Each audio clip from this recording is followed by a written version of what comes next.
Olá, boa tarde, bem-vindos a mais uma edição de Arte de Errar.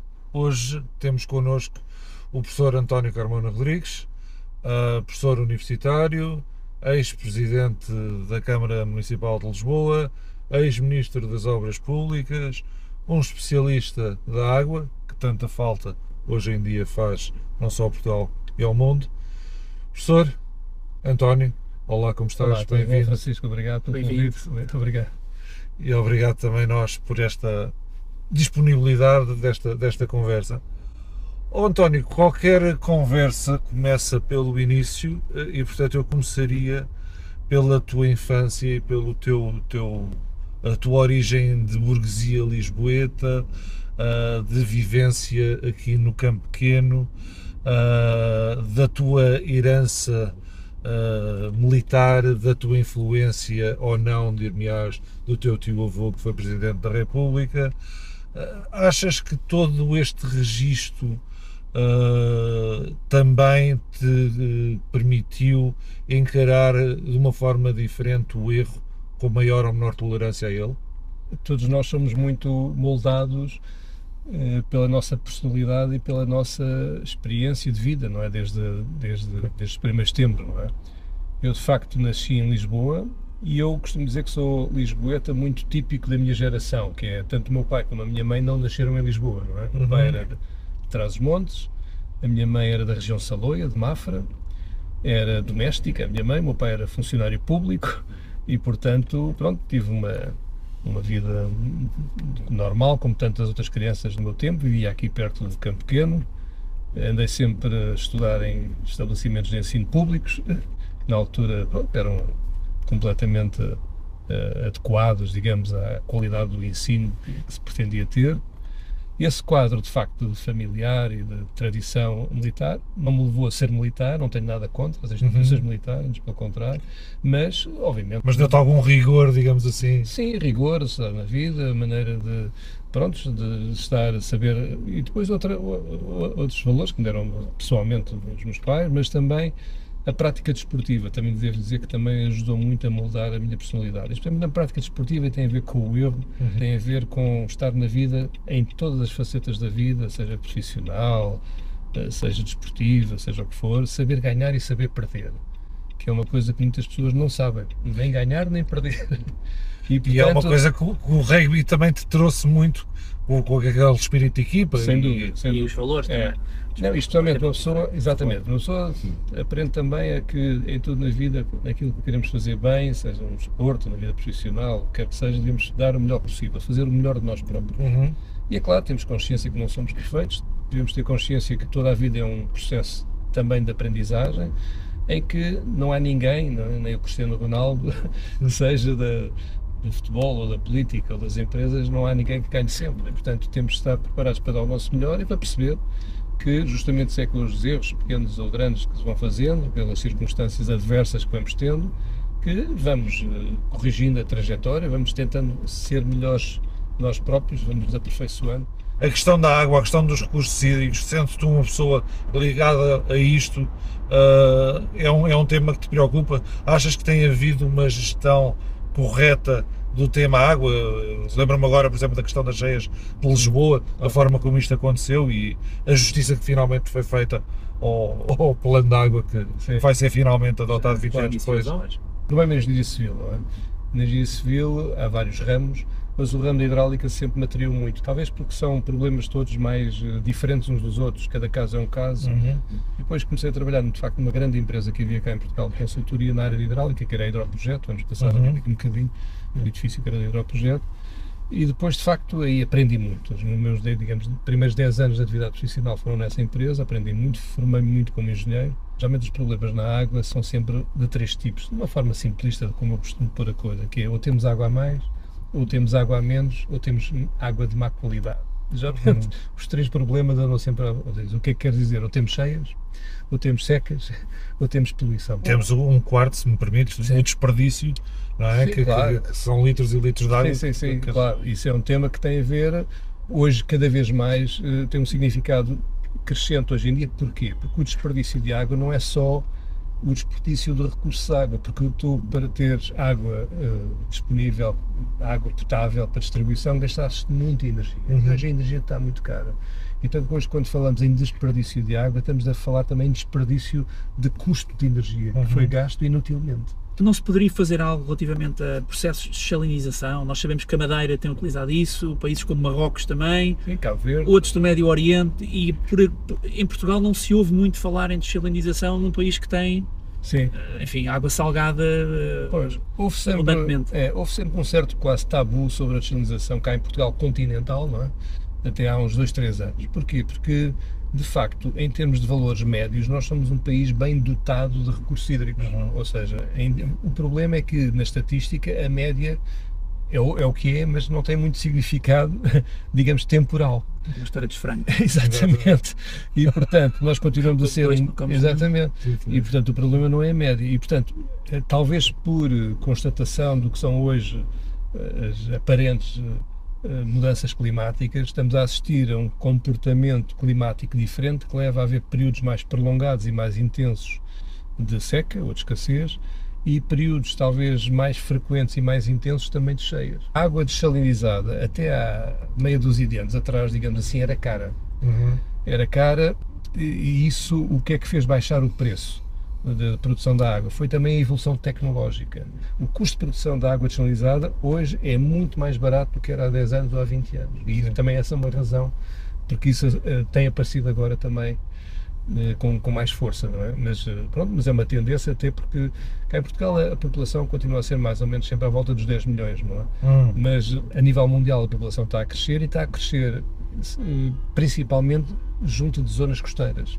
E como é que desta paixão da água passas para um gabinete de governo, na altura com o governo Cavaco Silva, e foi, entre aspas, a tua entrada para a política? Um amigo e colega meu que era do Porto, que me convidou para o gabinete dele, mas depois trabalhei muito nesses 2 anos e meio, foi uma experiência interessante. Foi a minha primeira experiência de gabinete, foi entre 93 e 95, que aliás foi um período muito produtivo na área da água, onde se fizeram, enfim, os decretos-leis de uma nova lei da água, se montou todo o sistema institucional de gestão da água que temos hoje, criando as Águas de Portugal, criando, digamos, um modelo com uma entidade reguladora que não havia. Portanto, houve uma grande revolução em termos de política da água, justamente nesse período da doutora Teresa Gouveia como Ministra do Ambiente. E depois entro para a Câmara como vereador e vice-presidente em janeiro de 2002.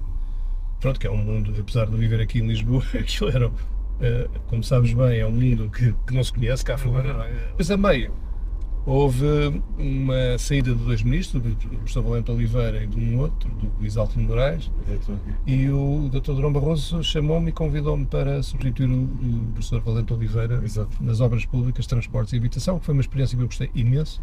Qual é que é assim, a coisa que mais te orgulhas enquanto projeto profissional ou político dessa época? Sim. Bem, nas obras públicas eu fiz várias coisas que se fizeram, mas há uma que se fez num tempo relativamente curto, mas deu para lançar a obra e inaugurá-la, que foi a ligação de comboio a alta velocidade entre Braga e Faro, passando o Alfa pendular pela primeira vez na ponte.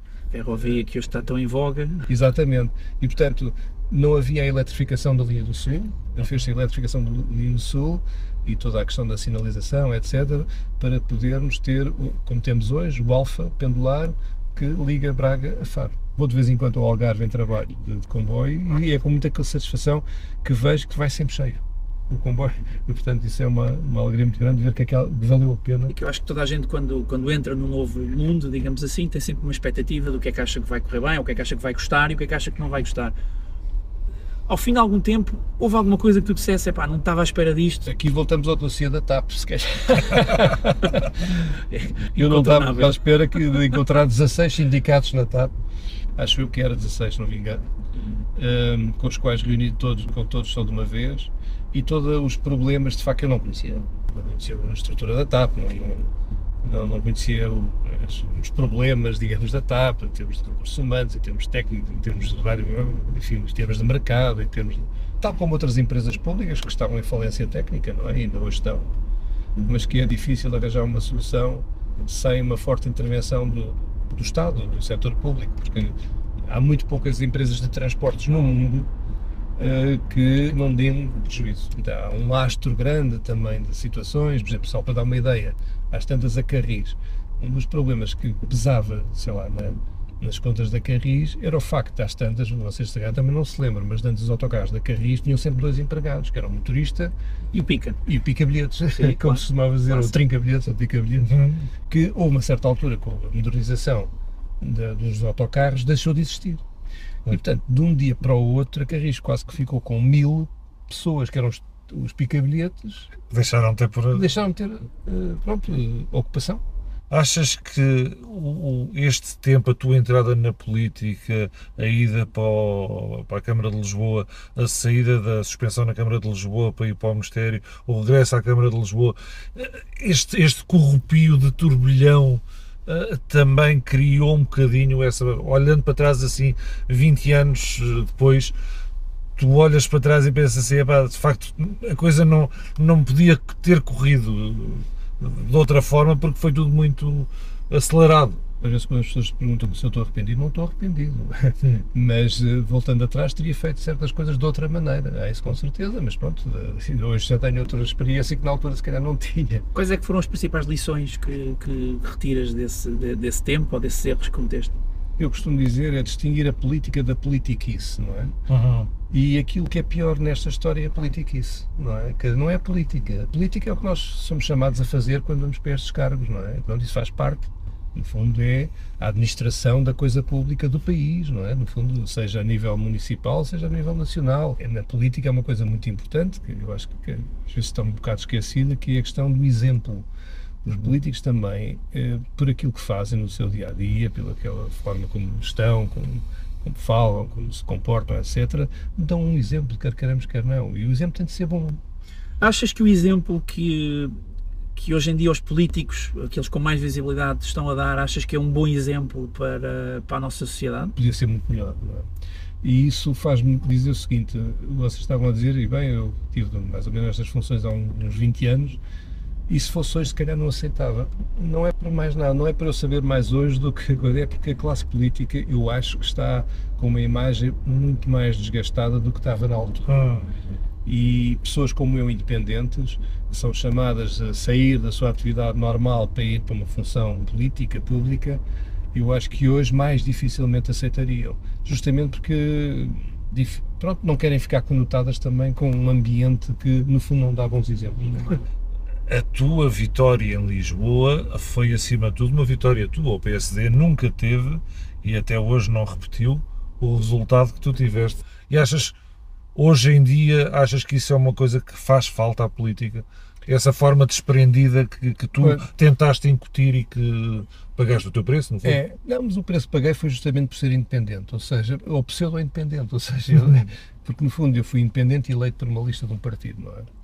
O que não me pareceu mal à época, mas hoje não o repetiria. Porquê? Porque no fundo é sempre assim, como é que se chama? Um casamento de conveniência, não é? Ou seja, porque os partidos têm a sua própria lógica, que eu não vou criticar nem discutir, mas têm a sua própria lógica de poder, e um independente não tem propriamente de comungar de toda essa lógica. Se fosse hoje candidato outra vez, que não está nos meus horizontes, voltaria a ser candidato como independente. Aliás, como alguns exemplos interessantes têm acontecido. O Rui Moreira. Não é? O Rui Moreira chega-se à frente e depois os partidos que quiserem colam-se a ele, mas pronto, não tem de estar a partilhar, digamos. E como é que era a tua relação na altura que estavas como Presidente da Câmara, a tua relação com os clubes, nomeadamente Benfica e Sporting, os dois maiores da cidade? Quando fui para a Câmara, generosamente foram-me dadas, eu, se não me engano, foi 9 pelouros.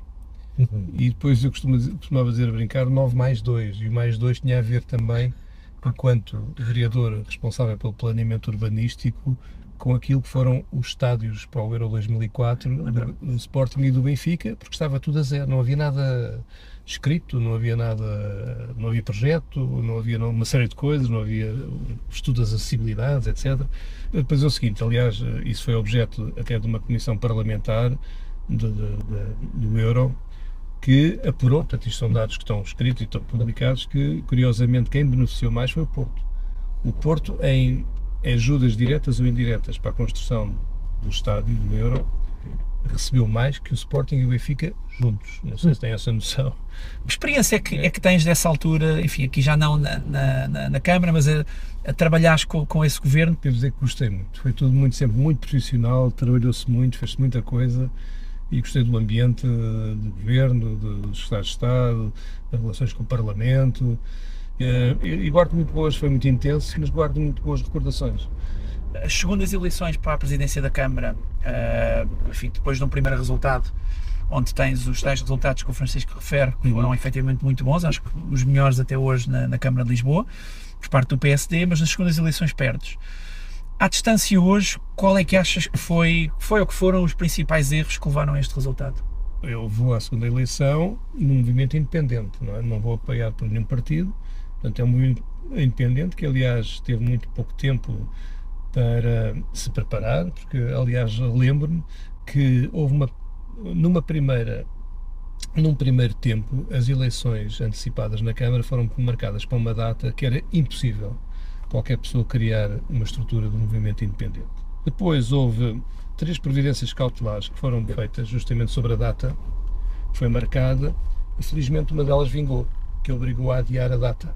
Se num primeiro momento eu, aliás, tinha dito que não era candidato, que não tinha hipótese nenhuma de ser candidato, mal sai essa decisão, em que eu obrigo a adiar a data, eu nesse mesmo dia disse sou candidato. Mas tudo fizeram também para que essa data não permitisse a entrada de independentes. Convém registrar também. As candidaturas independentes têm também, ao contrário do que algumas pessoas pensam ou julgam ou imaginam, não estão em pé de igualdade com as outras.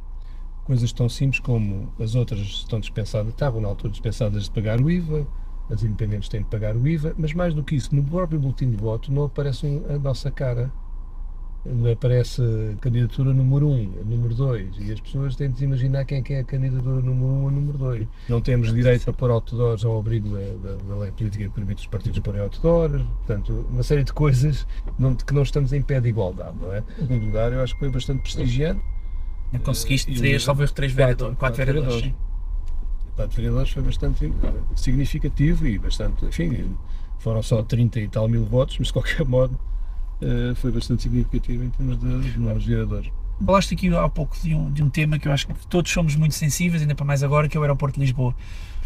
Que trabalhos é que foram feitos na altura e como é que tu vês o tema do aeroporto de Lisboa hoje? Vamos lá ver, eu ainda apanhei depois no governo, Dr. Durão Barroso, um período em que, aliás, no programa eleitoral e no programa do governo, estava dito que se iam aprofundar os estudos da localização do novo aeroporto e não se ia avançar com nenhuma construção nova. Lembro que anteriormente tinha sido posta de lado a questão da OTA, depois de ter estado ali em paralelo com o Rio Frio, e pronto, basicamente estava-se um estudo de repensar, digamos, o assunto. Eu próprio depois, já na Câmara, como vereador da oposição, fiz uma conferência de imprensa onde apresentei uma solução que sempre defendi, que era que a solução de Portela mais um, que evoluísse para um mais Portela, ou seja, sempre entendi e continuo a entender que não se deve fechar nunca o aeroporto de Portela, deve-se diminuir a sua atividade, reduzir o número de voos e o tipo de voos, especialmente para tirar os voos de longo curso, e isso vai logo beneficiar muito a população aqui em termos de ruído, em termos de poluição, e encontrar um sítio que possa, numa primeira fase, servir de complemento, mas gradualmente afirmar-se como o principal aeroporto de voos de longo curso, etc., e Lisboa ficar muito chamado City Airport. Era a solução que eu propunha na altura e é a decisão que eu proponho hoje ainda. Que salva o Estado e a Câmara de Lisboa de resolver depois aquele problema do que é que vão fazer quando a família das pessoas do aeroporto os terrenos. Imagino, e os promotores e os especuladores imobiliários devem olhar para aquilo como filé mignon, não é? Eu lembro de uma frase do Jorge Sampaio que eu não esquecerei nunca, que era, que lá diz que os promotores imobiliários, os construtores, são umas pessoas insaciáveis. É um adjetivo que eu nunca mais vou esquecer, veio da boca dele, e que eu percebia perfeitamente o significado. O que é que tu achas que não se consegue tomar uma decisão relativamente ao novo aeroporto? Tem de haver coragem, tem de haver, digamos, um quadro, digamos, financeiro para isto tudo, e tem de haver, se calhar, bom senso, digamos, nisto, ou seja, e não estarmos nas mãos, de facto, de negociadores ou de interesses que podem não ser os interesses, enfim, superiores do país. Não é? Costumo dizer que nestas principais infraestruturas, seja um aeroporto, seja um porto, seja o que for, os responsáveis políticos têm, acho eu, sempre disse isso, que não devem fazer coisas que possam prejudicar o desenvolvimento socioeconómico do país. A questão que está aí hoje em causa é, será que o aeroporto atual está a prejudicar o desenvolvimento socioeconómico do país? Bom, é questionável. É claro que as pessoas do turismo dirão que já está a prejudicar muito, mas é o setor do turismo. Algumas pessoas, para além, se calhar, do Ministro dos Negócios Estrangeiros atual, que no outro dia disse que já temos turistas a mais, outras pessoas, se calhar, também pensarão dessa maneira. Ou seja, o setor turístico é aquele setor que, se tivéssemos um aeroporto em cada esquina, era melhor. Pronto, não é? Então, mas quem está nestas decisões tem de ter o interesse de todos, o interesse do país. E, portanto, eu acho que há necessidade de expansão aeroportuária. E, deste ponto de vista, acho que se deve encontrar um sítio que, numa primeira fase, em complemento, e depois numa segunda fase, que se possa afirmar como principal aeroporto. A dificuldade hoje também é crescida, porque, entretanto, o Estado português fez um contrato com a Vinci, com a ANA, Vinci, que tem as suas condicionantes contratuais. E, portanto, naturalmente, se calhar tem de se rever esse contrato, e temos de ver em que condições é que se vê esse contrato, para não termos aqui outros pesos, digamos, financeiros grandes para o Estado português durante muitos anos. E depois há coisas que também não podem ser dogmáticas, sei lá, as questões ambientais são importantes, com certeza, mas, por exemplo, sei lá, estamos a falar à volta do estuário do Tejo, que é uma zona protegida, mas também, quando são projetos de interesse nacional, os tais PINs, chamemos assim, Sim, claro. não só em Portugal como noutros países, tiveram exceções, não é? Aqui em Portugal tivemos, para além do Freeport, de Alcochete, tivemos a própria Ponte Vasta Gama e a Península de Montijo foram excepcionados desse regime. Hoje em dia, cada vez mais, nestas questões ambientais, faz-se uma negociação, no bom sentido, de contrapartidas. Isso agora é muito normal. Vai-se perder aqui e vai-se ganhar ali. É isso que se tem de fazer, não é só uma equação de soma negativa, tem de ser pelo menos de soma nula ou positiva, para que o ambiente também ganhe. E, portanto, tem de haver contrapartidas que compensem e contrabalancem os aspectos negativos de cada projeto. Isso é o que se faz hoje em dia em todo o mundo. Cá em Portugal também estamos sempre muito a pensar, vai haver este impacto ambiental. Está bem, mas tem de haver outros positivos que sejam maiores ou iguais aos negativos. É o que toda a gente faz no mundo. Nós já falámos aqui sobre a cidade de Lisboa, sobre o aeroporto, sobre questões de água, creio que demos um bocadinho uma pincelada nas questões da habitação, mas para ti, ao dia de hoje, qual é o principal problema da cidade de Lisboa? É a habitação. Aqui há uns anos, ainda me lembro, quando nós éramos, enfim, há 20 anos, candidatos a Lisboa, havia sempre os problemas, eram os transportes, era a segurança, era a higiene urbana. Hoje não. Hoje, de longe, o principal problema é a habitação. Achas que este programa do Governo é a solução para os problemas de habitação? Este programa do Governo não é programa nenhum, vamos ver, é assim, este Governo tem dado mostras de que funciona muito por impulsos. Percebe que há um problema da habitação e de repente quer mostrar que de um dia para o outro tem uma solução para a habitação. E geralmente estas coisas saem assim um bocado apressadas, não é? Mas eu, aliás, compreendo mal que um governo liderado pelo atual Primeiro-Ministro foi ele que, enquanto Presidente da Câmara, acabou com a EPUL, por exemplo, não é? A EPUL, que foi criada em 72, do século passado, era talvez dos principais instrumentos, e foi durante muitos anos, um instrumento de política de habitação em Lisboa, promovendo a construção, seja para venda ou para arrendamento, de habitação para a chamada classe média, com uma vantagem que basicamente o preço a que disponibilizavam as casas era muito inferior aos preços de mercado. Só havia um jovem, e estou-me a lembrar que aquilo que nós quase nos ríamos há 30 anos, nos países de leste havia casais que casavam, portanto, no início de família, início de vida profissional, e tinham de alugar um quarto para viverem 4 ou 5 casais. Hoje estamos quase nisso. Estamos quase naquilo que quase nos ríamos há 30 anos, que era o modelo dos países de leste. Claro. Hoje é impossível. Já nos ultrapassaram é muita coisa. Não é? Quer dizer, há qualquer coisa que não está bem. E não está bem e tem de se atacar isto com frontalidade e com força e com determinação e rapidamente. Porque senão isto vai matar a sociedade. As pessoas vão deixar de viver em Portugal, não sei como é que vão ter condições para viver. É um drama. Hoje é mais do que um problema, é um drama. Atrás do problema da habitação vem também o problema dos transportes. Porque Lisboa tem hoje 500 e tal mil pessoas residentes. Porque tal como aconteceu já no passado, e hoje acontece mais, é que muitas pessoas são expulsas de Lisboa para fora, porque em Lisboa não conseguem viver. Claro, tem que procurar. E para Esse procurar metro fora. quadrado mais Exatamente. baixo. Mas depois trabalham em Lisboa. E, portanto, ou seja, aumenta o fluxo de entrada de Desafio de movimentos transportes. de entrada e de saída da cidade. Aliás, como Que também tivesse funciona agora mal. também, Sim, não sim, funcionam à perfeição, mas quer dizer, são duas coisas que estão ligadas. Um mau sistema de habitação implica muitos problemas acrescidos nos transportes. Não queríamos terminar sem antes de fazer aqui uma pergunta ainda relativamente à tua passagem pela Câmara de Lisboa. Tu tiveste uma situação difícil de gerir na altura com o teu processo de destituição. Queres contar-nos um bocadinho o que é que se passou? Havia uma ambição do Executivo que eu fiz parte a partir de 2002, que era recuperar o Parque Mayer. O Parque Mayer, que tinha sido comprado por uma entidade privada, depois de ter pertencido à família Mayer, e havia um desígnio, sempre houve muito grande, de recuperar o Parque Mayer para, enfim, modernizando e configurando ali zonas de espetáculos. Mas aquilo era de um privado e, portanto, como é que se faz isso em terreno alheio, não é? E depois fui eu que, pronto, de uma forma relativamente simples, enfim, com o meu vice-presidente na altura, levámos uma proposta à Câmara, basicamente, que era uma permuta, que era uma coisa que se costumava usar muito, com os terrenos da Feira Popular. Os terrenos da Feira Popular, havia já avaliações feitas dos terrenos da Feira Popular e do Parque Mayer. Eu não mandei fazer nenhuma dessas avaliações, elas já estavam feitas. E, portanto, tratava-se de fazer uma permuta, sendo que os terrenos da Feira Popular valiam mais, portanto havia que dividir os terrenos da Feira Popular em duas partes, em que uma valesse o mesmo no Parque Mayer e permutava-se, e a outra seria vendida em asta pública. Lembro que isso na altura foi aprovado em Câmara, foi aprovado em Assembleia Municipal e vou relembrar com que votos. Desde os votos do CDS, do PPM, do PSD, do PS e do Bloco de Esquerda, votaram a favor. Só o Partido Comunista, por razões naturais, não votou a favor.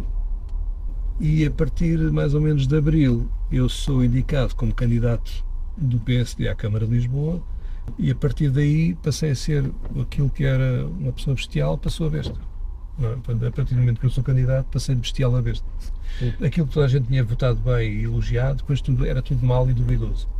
Basicamente aí é que se criaram vários vetores, como eu costumo dizer, eu não vou entrar em pormenores, mas foi mais do que um vetor. Aliás, é uma história que não está contada, e também não sou eu que eu vou contar agora, porque ainda há algumas partes que eu não conheço, mas sei muito mais hoje do que sabia na altura do que aconteceu. Mas em termos legais, foste absolvido em tribunal? Não, sim, estive olimpicamente uns 8 ou 9 anos em tribunal, olimpicamente, é a maneira de dizer, mas não há nada destas matérias como temos a nossa consciência muito tranquila, que foi, aliás, nunca me deixou estar tranquila a minha consciência em toda a minha vida. Achas que o teu caminho seria manifestamente diferente se na altura o presidente do PSD, Marcos Mendes, te tivesse secundado no apoio e não tivesse sido tão intransigente naquela regra? Vou-vos contar uma coisa que muita gente não sabe, mas antes disso dizer que eu nunca tive, quando fui para a política, tinha 44 anos, já tinha feito muita coisa na vida, profissional, etc. Sempre gostei muito de Lisboa e aceitei o desafio justamente por ser Lisboa, a minha cidade, sempre me ter interessado pela cidade e senti que era capaz, com o meu contributo, de melhorar as coisas. Mas nunca tive uma perspectiva de fazer carreira política. E eu sei que muita gente pensou desta forma muito simples, como é que este tipo, que nunca andou a colar cartazes aos 15 anos de idade, nunca teve nenhuma secção de nenhum partido, nunca foi de nenhum partido, agora de repente é vice-presidente da Câmara, depois de repente é ministro, depois de repente é presidente da Câmara, onde é que este tipo irá? Eu digo, vou para casa, eu não vou a lado nenhum, eu estou aqui a fazer isto, mas eu não vou fazer carreira política, não é essa a minha maneira na vida. Fui chamado a desafios, mais do que aqueles que imaginei, mas nunca, a partir daí, haviam pessoas que já estavam a imaginar que eu podia ser candidato a isto ou candidato a aquilo. E tinhas perdido aquela oportunidade de chamar grande ordinário. Eu acho que foi nesse dia que o Carrilho perdeu as eleições. Sim, e que separa também, acho eu, o caráter das pessoas, não é? Acho que é muitas vezes nestes pequenos momentos que... Ele aí teve o erro. Sim, não, que ele é indireto, então é o que eu... Não sei o que é que nós já tínhamos acabado a entrevista, não é? O debate. Mas pronto, estávamos no estúdio ainda, e no estúdio aquilo, a pessoa nunca sabe se estou a gravar, se não estou a gravar, e pronto. Portanto, aquilo estava a ser gravado e foi apanhado. António, pergunta final. Se pudesses voltar atrás hoje, o que é que mudavas na tua vida profissional? Profissional nada, gosto muito de ser engenheiro. Gosto muito de ser engenheiro. Na tua vida política, então? A vida política, vamos lá ver, como digo, a vida política pronto, aconteceu, quer dizer, aconteceu. Nunca pensei ter lugares políticos, nunca pensei ser candidato à Câmara de Lisboa ou ser ministro. Pronto, as coisas aconteceram como aconteceram. O mais grato para mim hoje é andar na rua e as pessoas serem muito, muito simpáticas comigo. E coisas do género, o senhor é que devia lá estar, por isto e por aquilo, pessoas como o senhor, já não há, coisas desse género. Eu, sinceramente, é muito gratificante quando as pessoas, e são muitas que no dia a dia ainda me conhecem, e não é só em Lisboa, devo dizer curiosamente, talvez porque as pessoas do Porto são mais extrovertidas, Mais abertas, vou ao Porto, toda a gente conhece, mal sai do comboio na estação de Campanhães, as pessoas conhecem-me logo e dirigem-se a mim de uma forma muito simpática, é verdade. O pai de um grande amigo meu, também já falecido, quando eu fui para a Câmara de Lisboa em 2002, ele disse-me assim, palavras sábias, disse-me assim: António Pedro, dou-te os meus sinceros parabéns. Desejo-te as maiores felicidades, porém não te esqueças de uma coisa: tudo o que fizeres nunca ninguém te vai agradecer. E isso, ainda bem que ele me deu essa coisa. Mas enfim, não tenho agradecimentos, se calhar, públicos, nem os quero, mas este é que me interessa, e são muitos, felizmente. Resta-nos agradecer, António, Nada, a tua paciência, a tua partilha. Muito obrigado, António. Quanto a nós, Sim. voltaremos em breve para mais um episódio. Não se esqueçam de nos seguir nas redes sociais. E de subscrever o nosso canal de YouTube. Uma requisição que também o António fica vou já mandatado okay. para isso. E até breve. E mais uma vez, António, muito obrigado. Obrigado, António. Também, muito obrigado e felicidades para o vosso projeto. Obrigado.